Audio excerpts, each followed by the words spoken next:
Bonjour à tous et bienvenue dans le Mag Essonne. Aujourd'hui, émission spéciale consacrée au 11 novembre. Nous allons revenir sur la Grande Guerre et sur l'armistice de 1918. Pour en parler avec nous, aujourd'hui, je reçois Alexandre Guérin. Bonjour. Bonjour. Vous êtes le secrétaire de l'Amicale des anciens combattants soldats de France OPEX d'Étampes.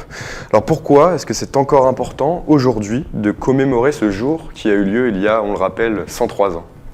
Alors tout d'abord parce que le 11 novembre 1918 est une date majeure pour la France, puisqu'elle a mis fin à une terrible guerre, donc la guerre de 14-18, et que le 11 novembre, depuis la présidence de Jacques Chirac, il a baptisé que c'était une journée d'hommage à tous les morts pour la France, de tout conflit, nationalité et religion confondues.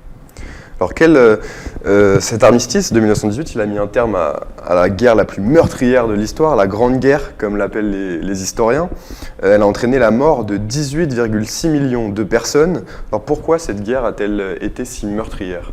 C'est une guerre qui a été meurtrière tout simplement par l'usage de l'artillerie, parce qu'il y a plusieurs soldats qui ont dû faire des batailles au corps à corps, dans les tranchées, notamment au couteau ou à la baïonnette, et parce que les causes de l'armement étaient très difficiles pendant cette période, et c'est pour ça qu'elle a été baptisée la bataille la plus meurtrière de l'histoire de France. Alors ce jour du 11 novembre 1918, qu'est-ce qu'on a décidé ? Comment ça s'est passé ? Quelles étaient les conditions de l'armistice ? Alors le 11 novembre 1918 a eu lieu à 5h15 dans un wagon dans la forêt de Compiègne, dans l'Oise, l'armistice, qui a été signé par les autorités français, anglais avec les Allemands pour mettre fin provisoirement à la guerre de 14-18, parce qu'il faut savoir que l'armistice, ce n'est pas une capitulation. L'armistice avait une durée de 36 jours qui a été renouvelée plus d'une fois, parce que la fin de la guerre officiellement était le 28 juin 1919 avec le traité de Versailles. Donc après il y a eu ce traité de Versailles, qu'est-ce que vous pouvez nous en dire ce traité ? Alors je n'en sais pas trop plus, mais je sais qu'il y avait une grande personne de l'histoire de France qui était présente, M. Georges Clemenceau, qui était là pour signer le traité. Alors depuis ce jour, de nombreux monuments aux morts sont apparus dans toutes les villes en France et même dans tous les villages. C'est autour de ces monuments qu'ont lieu les cérémonies auxquelles on va assister aujourd'hui, au 11 novembre. Alors toutes les communes de France, après la Première Guerre mondiale, ont décidé d'édifier des monuments aux morts pour commémorer tous ces enfants tombés au champ d'honneur, pour que les différentes familles des victimes ainsi que leurs frères d'armes puissent leur rendre hommage à ces dates comme celle-ci. Vous avez déjà assisté à des cérémonies avec votre association ? Oui. Comment ça se déroule, une cérémonie d'hommage ? Qui est présent ? Quelles sont les différentes étapes ? Alors une cérémonie d'hommage, donc il y a les porte-drapeaux, différentes unités militaires ainsi que les porte-drapeaux d'anciens combattants. Il y a aussi les autorités civiles et militaires, les représentants de la commune, les représentants des différentes casernes militaires. Et il y a aussi les anciens combattants. Donc une cérémonie se déroule par la revue des troupes, des militaires et des porte-drapeaux par les autorités. Après, il y a la levée des couleurs, les différents dépôts de germes par différentes associations et autorités militaires. Ensuite, il y a la sonnerie aux morts et la Marseillaise en fin de cérémonie. Cette sonnerie aux morts, elle est un peu particulière. Est-ce que vous pouvez nous la décrire un peu ? Elle est un peu particulière parce qu'elle est assez poignante, parce que c'est quand même une sonnerie qui rend hommage à tous ces hommes et femmes qui se sont donné leur vie pour cette liberté qu'on a maintenant. Il y a beaucoup d'émotions dans beaucoup d'émotions, de pour toute cérémonie. personne. Traditionnellement, le 11 novembre, le président de la République, il se rend, lui, à l'Arc de Triomphe, à Paris, pour une cérémonie devant la flamme du soldat inconnu. Alors que sait-on de ce soldat qui était un soldat de la Première Guerre mondiale ? Alors oui, c'est un soldat inconnu dont on ne connaît pas le nom, français qui a participé à une campagne de France de 1914 à 1918, et il a été décidé à représenter tous les morts pour la France de la Première Guerre mondiale. Pensez-vous que ce genre d'événement historique puisse être amené à se reproduire dans les années futures ? Aujourd'hui, on est à l'abri de rien, malheureusement, et il faut prendre exemple, même si ça vient à se reproduire, ça ne sera pas dans les mêmes conditions que la Grande Guerre de 14-18, parce que le monde d'ici 103 ans a quand même évolué. Mais prenons exemple, par exemple, de la guerre sanitaire du Covid-19.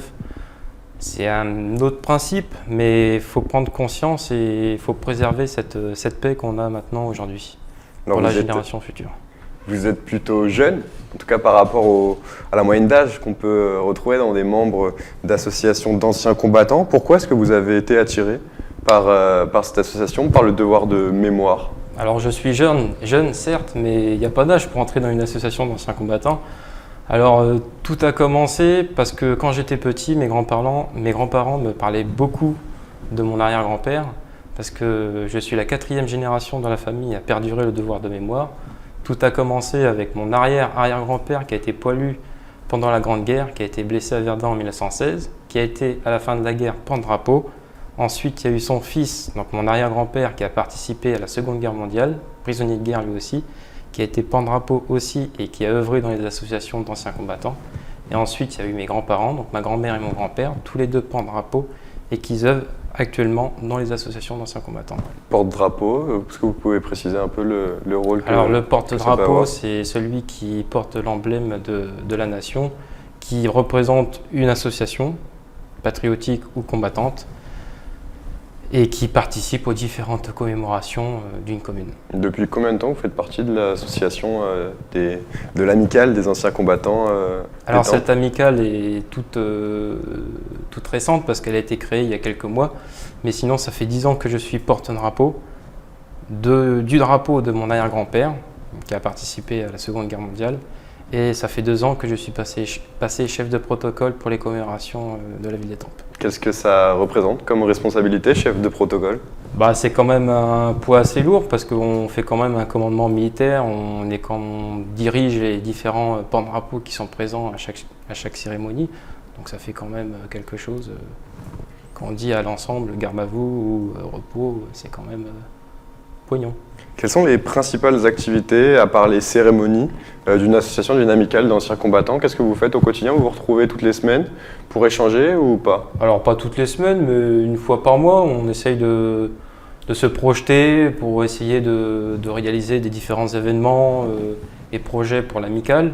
Comme là, on a un projet de réaliser des expositions en faveur des différents groupements scolaires pour essayer de parler avec les jeunes, de prendre conscience de ce que c'est le devoir de mémoire, ce que ça peut apporter pour l'avenir de chacun, parce que c'est quand même quelque chose qu'il faut préserver et transmettre aux jeunes générations pour cette vie future. Aujourd'hui, les jeunes, est-ce qu'ils sont suffisamment éduqués à ce devoir de mémoire, vous pensez? Je ne pense pas qu'ils sont suffisamment éduqués, parce que c'est vrai qu'à l'école, on en parle très peu, même vaguement, et c'est pour ça que notre amicale a vraiment mis l'appui sur la jeune génération, et c'est pour ça qu'on veut regrouper les soldats de France, les OPEX, et faire le lien avec les jeunes générations pour vraiment mettre ça en appui, le devoir de mémoire.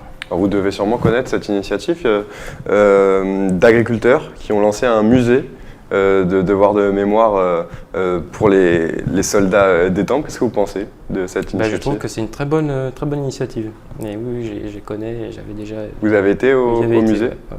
Est-ce que vous pouvez nous parler? Qu'est-ce qu'on peut voir là-bas? On voit de tout, que ce soit sur 14-18 ou 39-45, et je trouve que des personnes qui se lancent dans des sujets comme ça, c'est très bien. Alors franchement, cette émission est enregistrée, mais vous, le 11 novembre, où est-ce que vous seriez? Vous savez déjà? Alors je serai à Étampes, donc la cérémonie est à 9h, place de l'Hôtel de Ville, donc toute personne est invitée à venir s'il le souhaite. Un mot peut-être sur Hubert Germain, qui vient de nous quitter au moment où nous enregistrons il y a quelques jours, cette émission. Il y a une phrase que j'aimerais dire. Il avait dit que lorsque le dernier d'entre nous sera mort, la flamme s'éteindra, mais il restera des braises. Et pour la France, il faut des braises ardentes. Et j'espère que cette jeune génération prendra conscience de cette dernière parole de notre dernier libérateur qui a libéré notre pays. Merci beaucoup, Alexandre Guérin, d'avoir été avec nous. Je rappelle que vous êtes donc le secrétaire de l'amicale des anciens combattants, des soldats de France, OPEX d'Étampes. Et vous pouvez réécouter cette émission en podcast audio ou en podcast vidéo sur notre site ou bien sur notre application Radio Sensation.